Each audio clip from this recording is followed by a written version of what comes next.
the long-lost heir to the Wexler fortune, except I was the heir no one wanted. I knew this story by heart. The beloved adopted son was a master manipulator, and the family was completely blind to it. The original owner of this body had been no match for his schemes.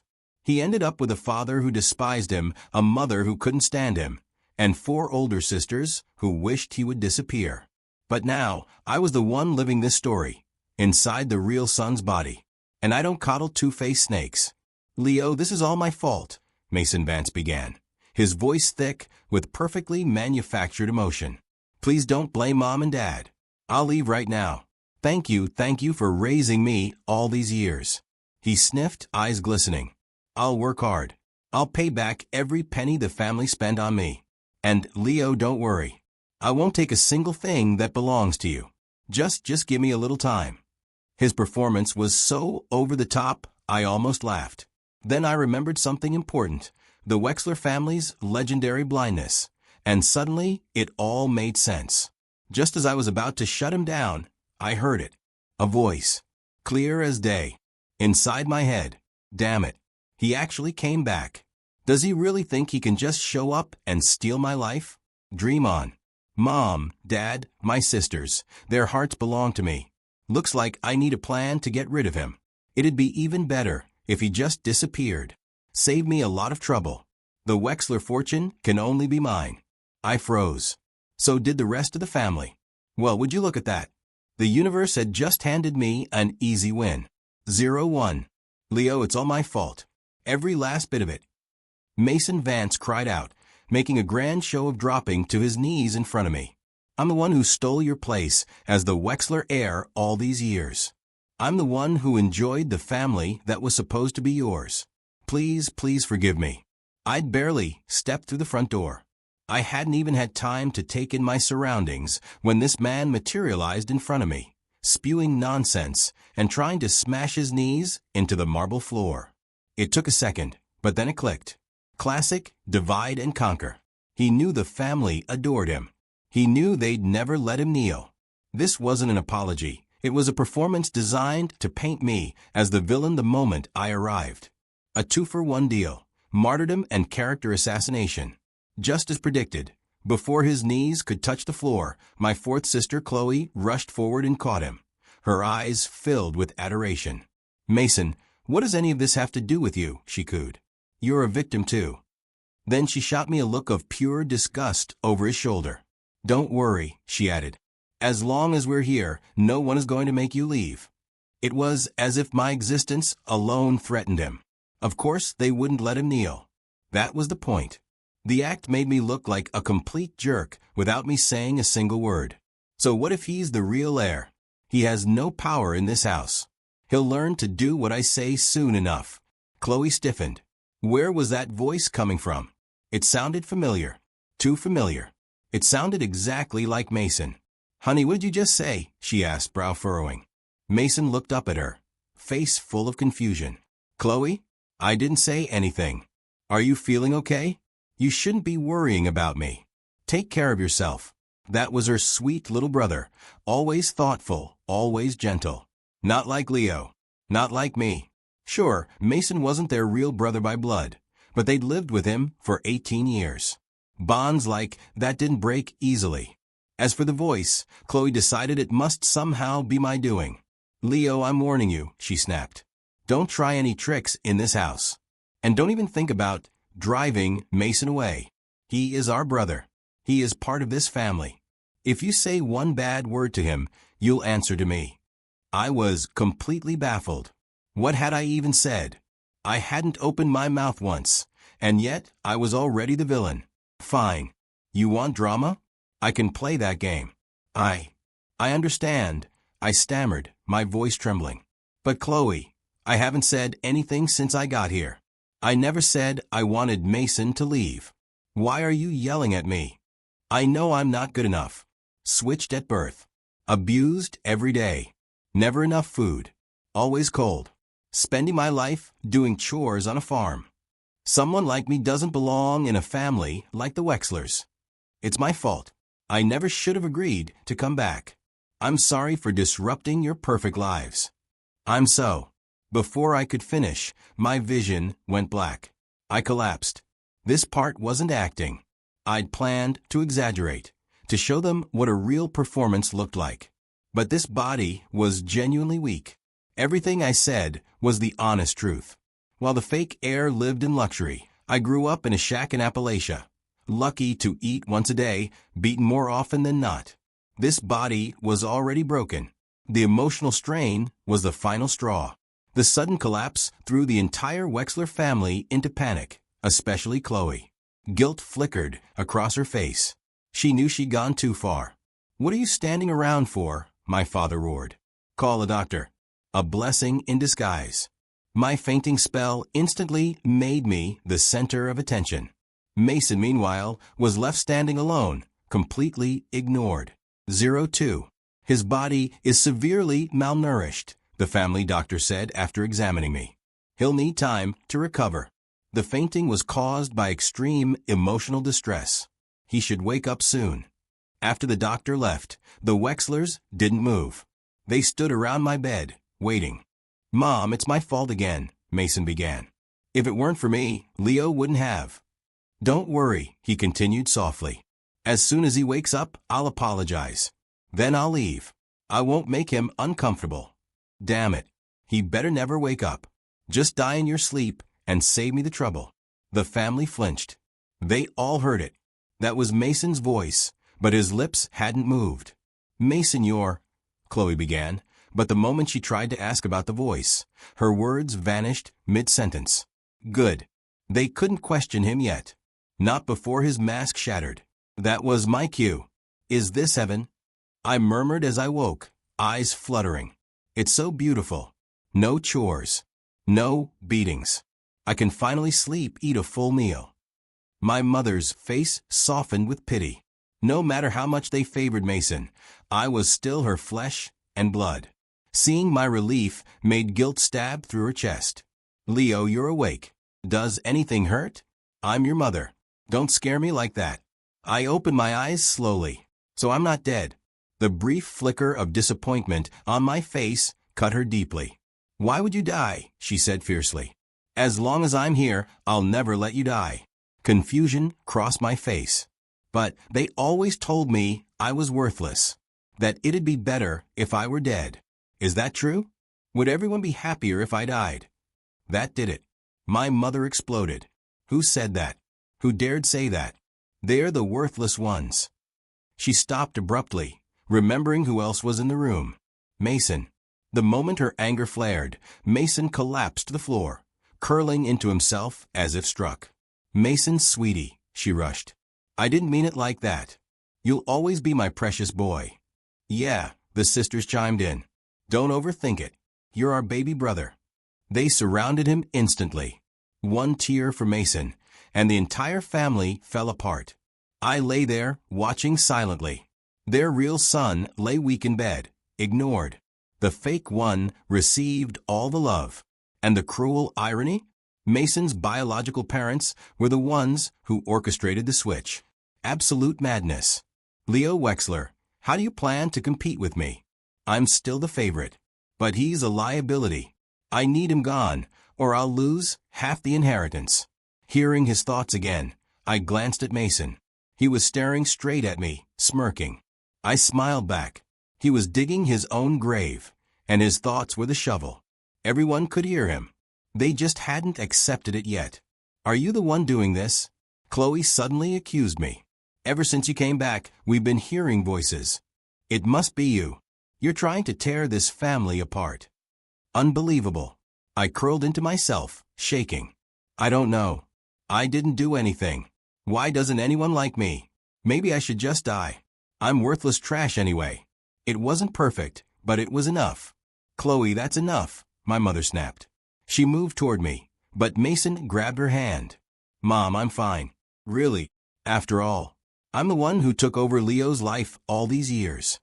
"It's all my fault, Leo," Mason said, turning toward me with a pained, self-sacrificing expression. "If my presence bothers you, I can leave right now. But I have one selfish request. If you'll allow it even after I leave, could you let me come back sometimes to visit Mom?" His words landed exactly as intended. My sisters practically melted with sympathy. And for every ounce of pity they felt for Mason, there was an equal measure of contempt aimed squarely at me. "Mason, you're just too considerate," Chloe sighed. "Don't worry. No one is kicking you out of this house. No one." She was about to continue when my father shot her a sharp glare, cutting her off. "That's enough," he snapped. "What is wrong with all of you? No one is being kicked out. You are all members of the Wexler family, and I don't want to hear another word about blame. Neither of you is at fault." "That's right," my mother quickly agreed. "Your father is right. None of this is your fault. You're both innocent." She turned toward me, her voice softening. "Leo is your brother now, too. From now on, you all need to love each other. Be good to Leo. Make up for all the affection he's missed all these years." She sat down beside my bed and took my hand. "My poor boy, you've suffered so much. But this isn't Mason's fault either. He's a victim, too. Please don't blame him." She hesitated, then added gently, "You know what his biological family is like. If Mason went back to them, they'd make his life a living hell. The Wexler family has more than enough resources to support both of you. From now on, you're brothers. Promise me you'll get along, okay?" Across the room, Mason watched me with a smug, victorious smile. He was clearly hoping I'd refuse. If I said no, it would give him the perfect excuse to launch into another tearful monologue, earning more sympathy while making me look cruel and unreasonable. I wasn't about to fall into that trap. Truthfully, I didn't care about Mason. And I didn't especially care about being a Wexler either. For now, I was just playing along. "I know, Mom," I said quietly. "I promise I'll be a good brother to Mason." Outwardly, I agreed. Inside, I was scoffing. Their real son had been kidnapped and abused for years, and their solution was to ask him to befriend the kidnapper's child. You had to be a special kind of stupid to come up with that. But I understood my mother's feelings. She simply couldn't bear to part with Mason. This wasn't really about me at all. Besides, they could hear his inner thoughts now. At the moment, only Mason himself and the hopelessly devoted Chloe were still in the dark. Give it time, I thought. They'll figure it out. "Leo, thank you," Mason said, his voice dripping with false sincerity. "I don't expect you to forgive me, but please judge me by my actions from now on. Just treat me like a servant. Order me around however you want. Let me atone for my parents' sins." Chloe was about to protest, but Mason's inner voice cut her off. "Yeah, order me around. Go ahead. I'll just pull a few strings and make your life in this house a living hell. Looks like I need to start planning. I can't let him stay here. If I have to, I'll make him disappear permanently." His thoughts exploded in everyone's minds. They recognized the voice instantly. It was Mason's, but he hadn't spoken a word, which could only mean one thing. Those were his thoughts. If that was true, then Mason was far more ruthless than they'd ever imagined. He was actually thinking about killing me. Uneasy glances passed between the family members. A seed of disbelief and horror took root. They couldn't be sure yet, but the voice was unmistakable. They had all heard it. If they waited and watched, the truth would eventually reveal itself. I noticed their subtle reactions and understood immediately. They'd heard him. If they still chose blindness after this, then there truly was no hope for them. Is something wrong?" Mason asked, sensing the strange tension in the room. He looked around, clearly aware that something was off, though he couldn't quite identify what. "All right," my father said firmly. "Everyone out. Let Leo rest. His body is still weak. He doesn't need all this excitement. Leo, if you need anything, tell the butler. If it's beyond him, come to us." With a few final instructions, everyone filed out. I was more than happy to see them go. These psychological games were exhausting. After a few weeks of rest at the Wexler estate, my health improved dramatically. Color returned to my face. I no longer looked like a starving refugee who'd stumbled out of a slum. "Chloe, I'm entrusting Leo to you at school," my mother said sternly. "You'd better take good care of him. If he so much as gets a scratch, you'll answer to me." Chloe still wasn't thrilled about my presence, but her attitude had softened considerably. And for that, I had Mason to thank. Over the past few weeks, the family had finally accepted that the mysterious voice was real. They were hearing Mason's true thoughts. They confirmed it again and again as his schemes were exposed by his inner monologue, and thwarted before he could succeed. Sneaking my phone to photograph my eldest sister's business contracts. Stealing my second sister's necklace and hiding it under my mattress.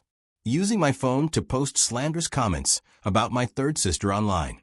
Breaking a family heirloom. Accidentally pushing himself down the stairs to frame me. Even tampering with my food. The list of petty, malicious plots went on and on. If it had only been 1 or 2 incidents, they might have dismissed it as jealousy. But his behavior escalated. Eventually, it culminated in a plan to have me kidnapped while I was out shopping.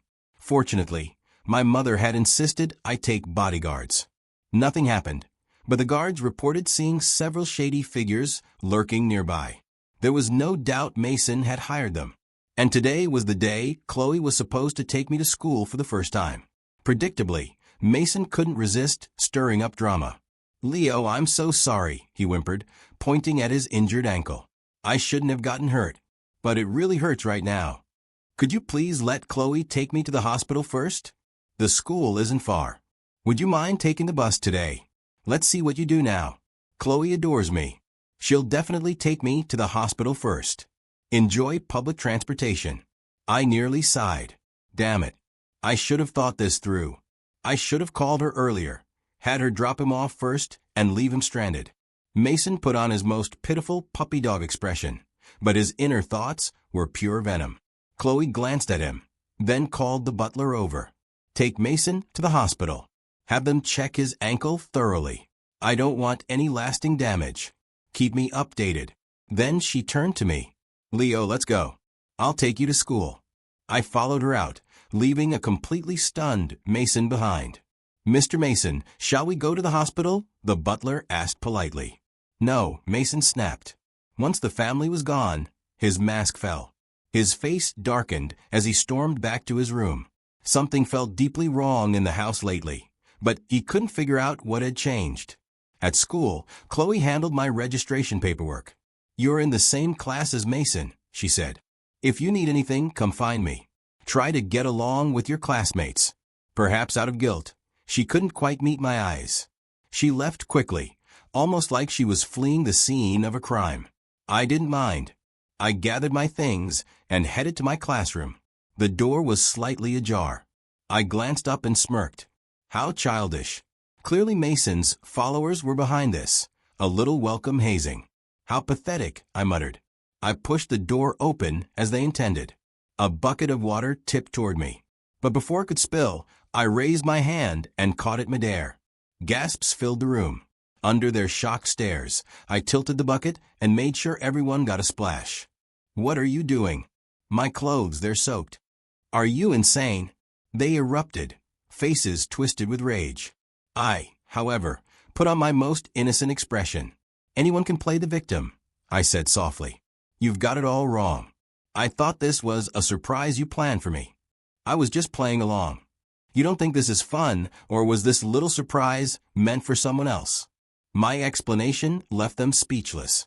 Of course the prank had been meant for me, to humiliate me.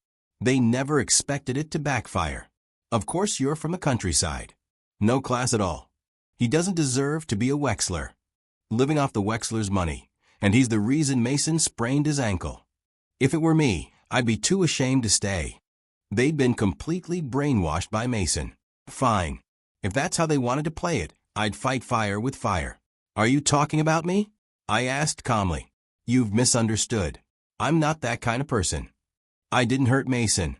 He fell down the stairs on his own." They didn't believe a word. To them, Mason was a pure, innocent angel. I didn't give them time to argue. I pulled out my phone and called Mason. "Mason," I said calmly, "you need to explain to your friends how you really hurt your leg." It worked. Mason assumed I was being bullied. He immediately slipped into his routine. "Guys, please don't blame Leo," he said weakly. "It really has nothing to do with him. It was my own fault. He added a few soft sobs for effect. Anyone listening would think he was being abused. Mason, I said evenly, they don't believe you. I don't want my classmates to hate me. I guess I'll have to ask Mom and Dad to bring the doctor's report to school. I'm sure they'll be happy to clear things up. They're always fair. No one expected me to involve our parents over something so small. Mason didn't dare call my bluff. Over the past few weeks, he'd learned one thing. We were alike in one way. I wasn't afraid to cause a scene. He knew I'd really do it. And if our parents got involved and I added my own version of events, it could easily backfire on him. For the first time, Mason panicked. Leo, there's no need to bother Mom and Dad, he said quickly. I'll explain everything. Put me on speaker. Everyone, please don't misunderstand Leo, Mason said hurriedly. My injury has nothing to do with him. I was just careless. Please don't give him a hard time. He hung up quickly. I slipped my phone back into my pocket and turned to the girls who had been openly targeting me. You heard him, I said calmly. Mason himself said this has nothing to do with me. So you'd better stop spreading rumors. Otherwise, I'll have no choice but to tell my parents. And if your family's business partnerships with the Wexlers suffer because of it, that responsibility will be yours. The threat, thinly veiled but razor-sharp, hit home. Their faces went pale. If their childish high school drama ended up costing their families a major business deal, they'd be grounded for life. With Mason's little fan club dealt with, I walked into the classroom. The first thing I noticed was a girl sitting quietly in the corner, radiating calm and composure. If I wasn't mistaken, that had to be Sophia Rossi, Mason's fiancée, his intended bride. Despite her undeniable beauty, I felt no warmth toward her at all. She was just like the Wexlers, blind. She treated Mason like a priceless treasure. In the original story, she'd made my predecessor's life miserable, all because of her unwavering devotion to him. I scanned the room. No empty desks. Looks like I'll have to get one myself, I muttered. Hey, I asked aloud, does anyone know where I can get a desk? No one responded. No one even looked at me. It was obvious Mason had gotten to them first. Fine. I pulled out my phone and called Chloe. No desk, she snapped when she heard. How is that possible? The school was supposed to have everything arranged. How could they not have a place for you? I put on my most wronged expression and told her exactly what had happened. No embellishment necessary. Chloe was already irritated with Mason. Hearing this only fueled her anger. I'll handle it, she said sharply. Go find somewhere to wait. I'll have a desk arranged for you. Since it was a study period and I had nowhere to sit anyway, I decided to walk around campus and familiarize myself with the school. Leo Wexler. I turned at the sound of my name. A girl trying far too hard to look punk, surrounded by several boys with the unmistakable look of bad news, blocked my path. Roxy White. Another one of Mason's conquests. Completely infatuated with him. She may have been just a student, but she had a reputation at this school. It seemed Mason had sent her to teach me a lesson. This should be fun. Who are you? I stammered, stepping back in fake terror. What do you want? Seeing how pathetic I looked, they burst out laughing. So this is the guy giving Mason a hard time? You've got to be kidding me. Listen up, kid, Roxy said, stepping forward. Mason is under my protection. No one at this school messes with him. She reached out and patted my cheek condescendingly. I stared at her with wide, innocent eyes. I didn't bully him. Still denying it, she scoffed. Mason told me everything. You've been making his life miserable at home. If I don't teach you a lesson today, you'll never learn who the real Wexler heir is. So that's how it was. They were planning to get physical. My body trembled as I stuttered. This is a school. You can't. Guess why I cornered you here? Roxy interrupted with a grin. The security camera in this hallway is broken. No one will ever know what happened. So be a good boy and cooperate. Unless you want things to get really ugly. No cameras?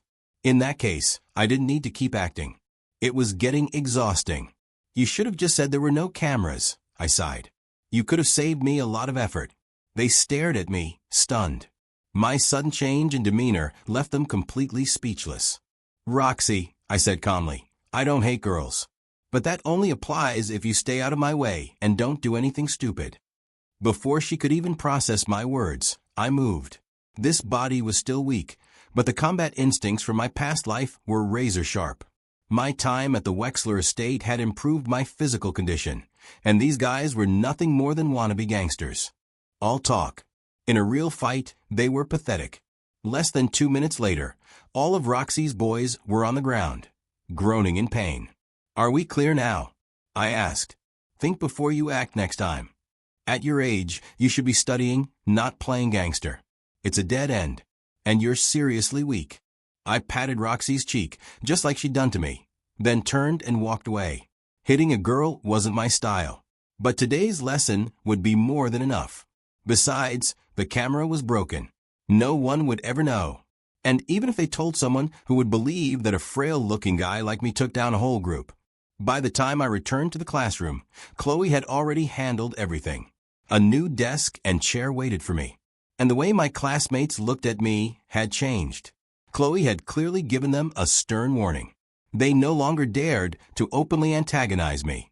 Mason's little followers, in particular, had received special guidance. Chloe wasn't stupid. She could see the pattern. This was clearly Mason's targeted campaign against me. The girls loyal to Mason quickly reported back to him. Furious, Mason rushed to the school. This was a serious setback. "Mason, you're here? Is your ankle okay? You should be resting at home." "Yeah, Mason, your ankle is the most important thing." The moment he arrived, his fans swarmed him with concern. But Mason wasn't looking at them.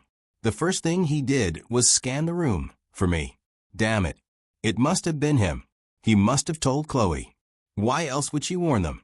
These useless idiots. They can't even handle one simple task. Now I have to come here myself. If they weren't so easy to manipulate, I wouldn't waste my breath on them. A dead silence fell over the classroom. Everyone stared at Mason in disbelief. That voice, it was unmistakably his. But what was he saying? Was he insulting them? The girls surrounding him were especially stunned. When I heard his inner monologue, I nearly burst out laughing. So it wasn't just the Wexlers. The entire class could hear him. This was getting interesting. I wonder if that idiot Roxy managed to get the job done. That's about all she's good for.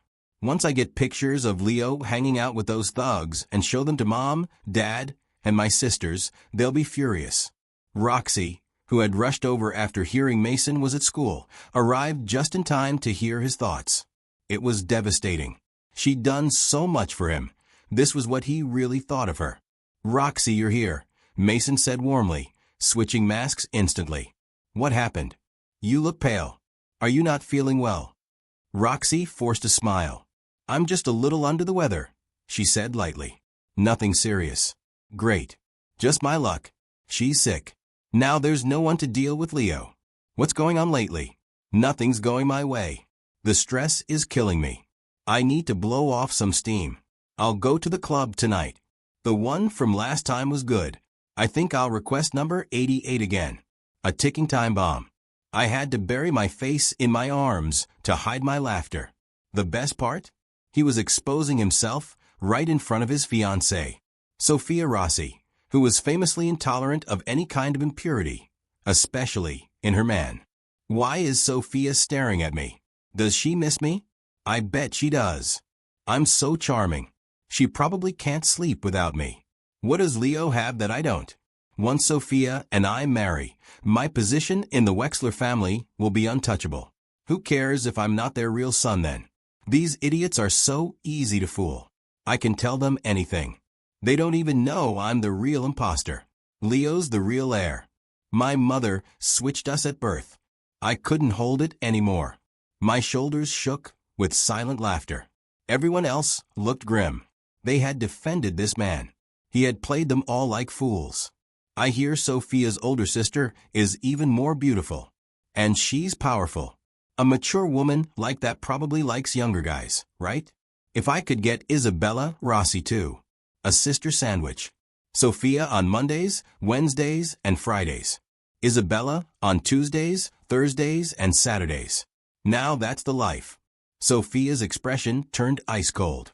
Today, she had finally seen the real Mason Vance. The rest of the day was pure entertainment. Mason was a fascinating case study. One face to the world, another in his mind. He mentally insulted every single person in the room. By the end of the day, not a single student was in a good mood. "You seem happy today," Chloe remarked on the drive home. "Happy," I said honestly. "I'm ecstatic. Better than I've ever been. School is so much fun." When we got home, there was a guest. Of course, Mason, who was supposed to be at the club, had been summoned back too. "That's your third sister," Chloe said. "She rarely comes home. She returned for your welcome party." She had already been briefed. She knew the truth. "Welcome home," she said warmly, handing me a box. "This is for you. I'm sorry it took me so long to come see you." Inside was a custom-made luxury watch, something money alone couldn't buy. Mason's eyes burned with envy. "That should have been mine. Sis, I missed you so much." Mason cried, rushing over. "Did you only get a gift for Leo? What about me?" If they couldn't hear his thoughts, they might have believed him. But now they knew. When she didn't respond, Mason's anxiety spiked. "I can't let this continue. I have to get rid of Leo. If I have to, I'll use my final trump card." Then silence. Everyone waited. Nothing followed. "Sis," Mason said aloud, forcing a smile. "I want to watch too." "Look, mine is totally out of style," he whined. "Or you could just give me the money, and I'll buy one myself." This was a trick he had used countless times before to squeeze money out of the family. Usually, he walked away with a few $100,000 without breaking a sweat.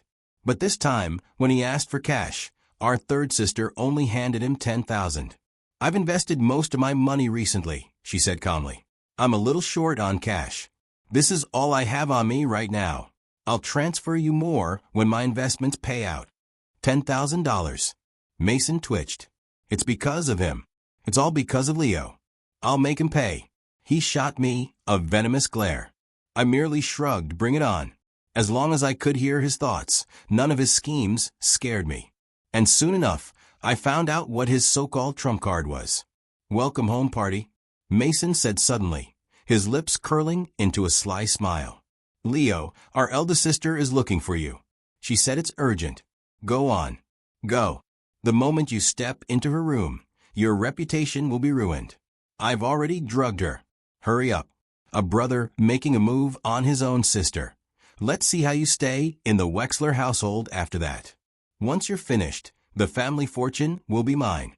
What a waste, though. Our eldest sister, that body, that face. I was hoping to save her for myself. But if sacrificing her gets rid of you, it's worth it. Mason's thoughts echoed clearly in the minds of every Wexler present. No one there was stupid. Everyone understood exactly what he had done. He had drugged our eldest sister, intending to frame me for sexual assault. They had tolerated his petty tricks and manipulations up until now. But this crossed the line. Plotting against his own family using something so vile and despicable was unforgivable. "Like father, like son," our father said coldly, his voice sharp as ice. "We raised him for all these years, and still ended up with a snake in the house." He turned to our third sister. "You handle this. Send him back to live with his real parents." Then he looked at the rest of them. "The rest of you, go find your sister and get her to the hospital. Make sure no one sees." As the Wexlers moved into action, I already knew Mason's plan had completely failed. I stayed where I was, calm and unmoving. "What are you waiting for?" Mason snapped, his voice tightening with panic. "Our sister is looking for you." The drug was taking effect. He was running out of time. "What are you standing around for?" he barked. "It's an emergency. She needs you. Go in there, now." The more frantic he became, the calmer I felt. His spiraling inner monologue was pure music to my ears. When he realized I wasn't going to move, desperation flooded his face. He even looked like he might shove me physically. Before he could, 2 bodyguards appeared behind him and seized his arms. "Mr. Mason," one of them said flatly, "our third sister would like a word with you. Don't make a sound. Don't resist. It'll only hurt more if you do. Seeing their cold, unyielding expressions, Mason didn't dare struggle. He let them drag him away. I never saw Mason Vance again. And honestly, I didn't care. Without him, the Wexler household was finally free of conflict and constant drama. Everyone treated me well. The next time I heard about him, he had fallen from a privileged young master to a crippled beggar on the streets. Whatever little money he managed to beg for was quickly stolen by other beggars. "Are you satisfied?" a cool, composed voice asked beside me. "It's a good start," I replied. "But I don't want to see him in this city ever again. Can you arrange that?" "Of course." Isabella Rossi glanced at Mason's pitiful figure with open disgust, then casually waved a hand at her subordinates. Without Mason, the entire city seemed to breathe easier, and I naturally took his place, marrying Isabella Rossi and sealing the alliance between our families. Beautiful, rich, powerful. What was there not to like?